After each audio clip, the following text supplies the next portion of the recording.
За би та бүхэндээ 71 замаас мэдчилж байна.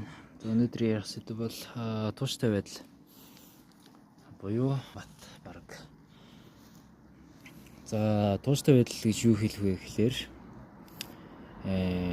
ихэнх хүмүүс одоо би залах уу мөртлөөс тууштай гэж хэлэнгүүт хүмүүс л гайхдаг.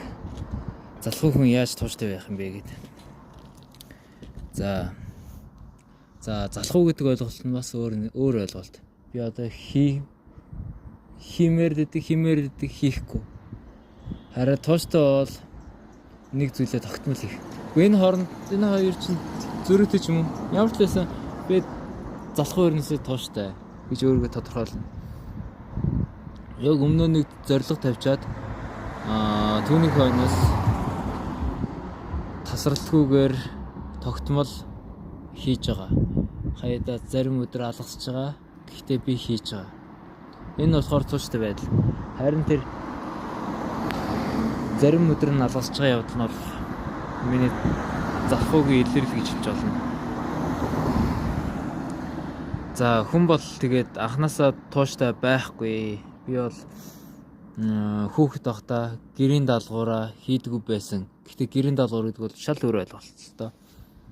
Би хүсэж хийж байгаа зүйл, хүсэхгүй хийж байгаа зүйл хоёрын хооронд шал өөр ойлголт. Тэгээд би одоо өөрхөө тууштай байх зүйлээ ирж хайсан. Тэгээ миний мөрөөдлөг хойноос өөрхөө одоо утга учирынхаа хойноос явж чадвал тууштай байж чаддгийм байна гэдгийг мэдсэн цагаас хойш миний тууштай байдал нэмэгцээр л байгаа. Би одоогийн 2 жилийн өмнөх юм уу 1 жилийн өмнөх өөрийгөө харьцуулбал мэдээж би сахилга батгүй тууштай байдал бага юу хийхээ ойлгохгүй тийм хүслэн байх байсан.